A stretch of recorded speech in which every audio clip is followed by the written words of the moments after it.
सियासी चौक में एक बार फिर हम उस मुद्दे को लेकर आ गए हैं जिसको लेकर के कहीं ना कहीं अभी भी अगर कहा जाए तो मुद्दा हटा नहीं है।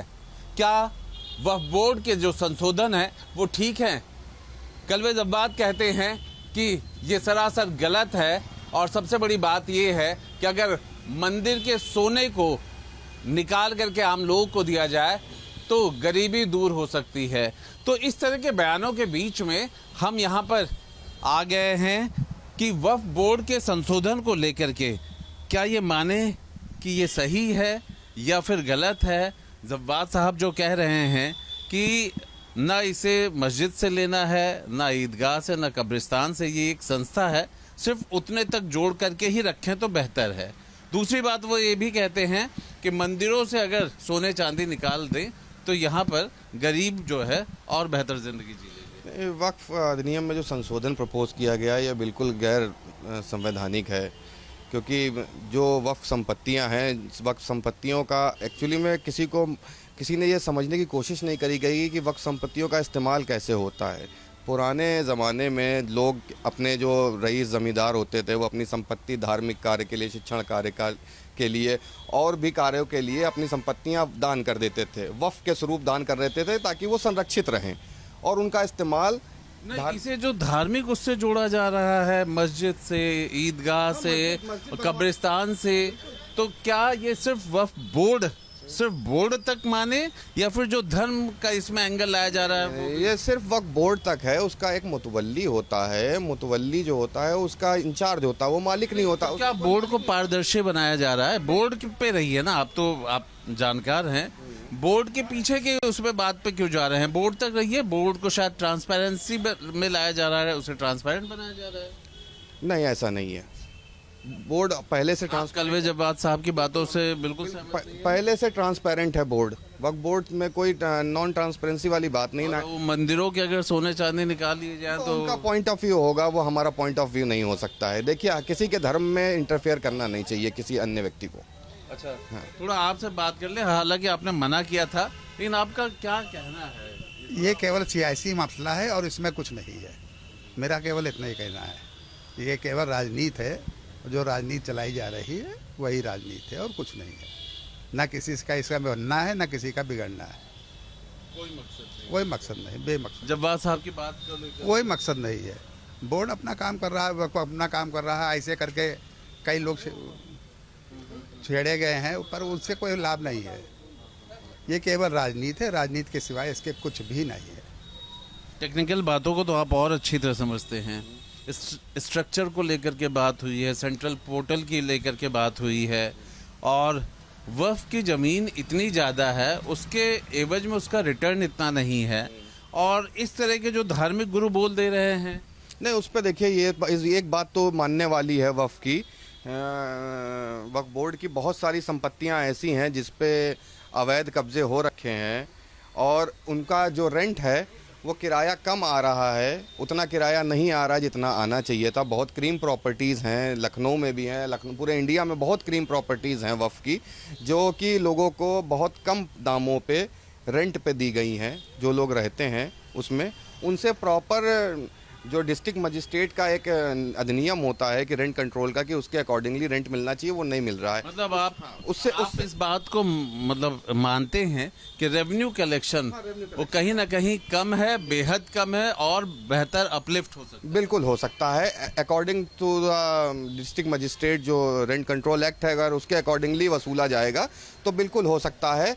और उस वक्फ जो वक्फ बनाया गया, उस वक्फ को इसकी वो मिलेगी, इसका फ़ायदा मिलेगा, उससे इसको मजबूती मिलेगी। वक्फ के अपने कर्मचारी होते हैं, वक्फ बोर्ड के बाद भी वक्फ होता है, जो एक कमेटी होती है, कमेटी अपने कर्मचारी रखती है, अपने कर्मचारियों को सैलरी नहीं दे पाती है। ठीक बात है। उनका ऐसा यहाँ यूपी में भी है। ये बिल्कुल है। कह रहे हैं कि 22 महीनों से मैं तनख्वाह नहीं मिल पाती है। कहाँ, जब इनकम रहेगी नहीं तो तनख्वाह मिलेगी कहाँ से?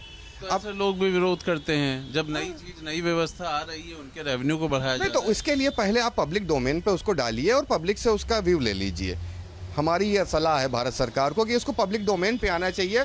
और जो वक्फ से संबंधित लोग हैं, जो संस्थाएं हैं हमारे यहाँ, इंडिविजुअल धर्म पे तो आप नहीं बात करते, पर जिस तरह से बात कह दी जवाद साहब ने क्या इस तरह की बात ठीक है? देखिए कि हम अपने धर्म की बात कर सकते हैं, हम लीगल पॉइंट रख सकते हैं। धर्म की बात करने के लिए हमारे धार्मिक गुरु हैं, अगर उन्होंने कुछ कहा है वो उनका पॉइंट ऑफ व्यू हो सकता है। सियासी चौक के इस अलग अलग हिस्सों में हम एक आम लोगों से जानना चाह रहे हैं कि आखिर वक्फ बोर्ड के जो संशोधन बिल की बात हो रही है तो उसमें गलत क्या है, और किसी को सही लग रहा है तो सही क्यों है, और कल्बे अब्बाद का जो बयान है, जिस तरीके से उन्होंने बयान दिया है, उसका क्या अर्थ निकाला जाए, क्या मायने निकाला जाए।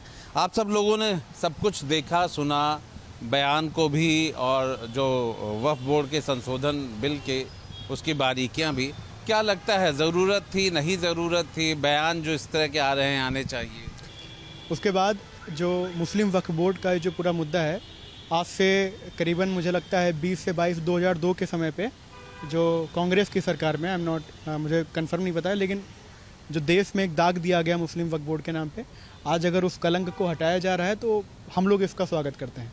क्योंकि कहीं भी देखा जा रहा है कि छोटी सी कहीं चादर बिछा दिया, कहीं 2-4 ईंटें लगा दी और उसको उस ज़मीन को कब्जा कर लिया।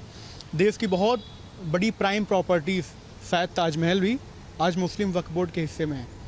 लखनऊ के अंदर में छोटा ये लक्ष्मण टीला नहीं, वो टीला इमाम बड़े, तमाम प्रॉपर्टियाँ जो हैं आज वो मुस्लिम वक्फ बोर्ड के अंडर में।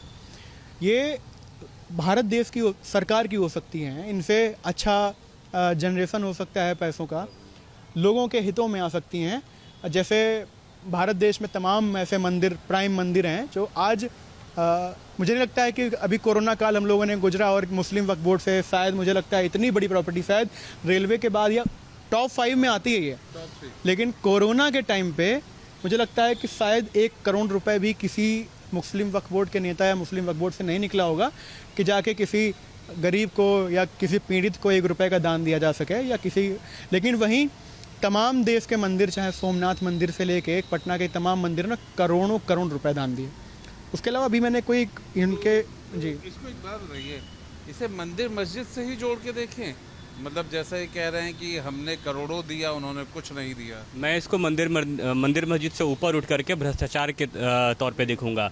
2009 में 4 लाख करोड़ की संपत्ति थी वक्फ बोर्ड के पास, आज 15 साल बाद वक्फ बोर्ड के पास 9 लाख एकड़ ज़मीन है।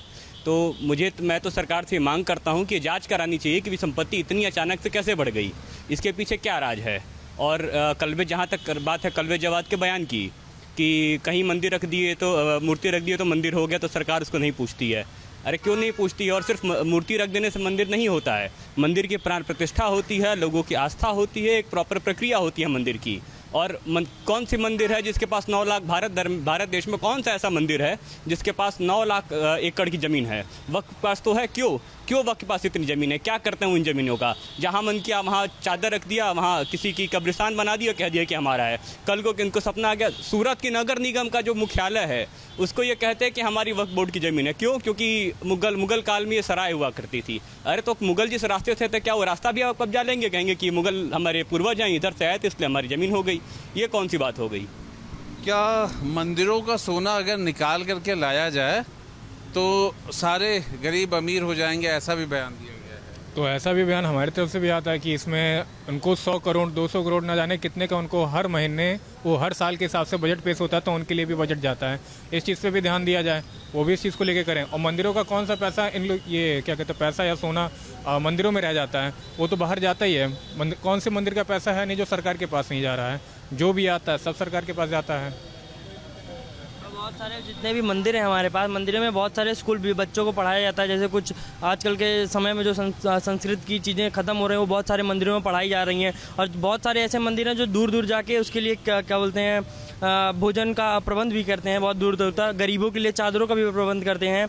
बहुत सारे मंदिर ऐसे हैं जो काफ़ी गरीबी को, जितने हमारे जो गरीब मंदिर में लोग रहते हैं उनके लिए उन्होंने काफ़ी ज़्यादा मतलब कि चीज़ें प्रोवाइड कराते हैं, जिससे वो लोग खुशहाल से 2 समय की रोटी समय में उनको प्राप्त हो। अगर ऐसे, बल्कि वक्फ बोर्ड का ऐसा कुछ नहीं है। बाकी बहुत सारी ज़मीनें ऐसी हैं जहाँ पे कोई काम ही नहीं हो रहा, सिर्फ ऐसे खुली 2 चादर डाली, वहाँ पे दूर दूर तक ज़मीनें खाली पड़ी हैं। अगर सरकार को मिल जाए या फिर उसका कुछ काम हो जाए, ऐसी मंदिर का एक ज़मीन नहीं है। और वक्फ बोर्ड का इतनी ज़मीन अगर मिल जाए तो इंफ्रास्ट्रक्चर की कितनी ज़रूरत है आज भारत में। इससे क्या होता है, हमारे देश के विकसित हो, जीडीपी बढ़ेगी, इकोनॉमिकल कंडीशंस अच्छी होंगी, जिससे ज़्यादा रोजगार मिल सकता है उससे। अगर जितने ज़्यादा इंफ्रास्ट्रक्चर होंगे, हम लोग बाहर बनाते जा रहे हैं, दूर दूर करते जा रहे हैं, जिसकी वजह से सप्लाई कम होती जा रही है, जिससे बहुत सारी दिक्कतें। सही मुद्दे पे क्या राजनीति ज़्यादा हो रही है, जहाँ पे अगर उसके सुधार की बात हो रही है? नहीं, राजनीति मुझे नहीं लगता कैसे लोग कर रहे हैं, किस मानसिकता के लोग कर रहे हैं।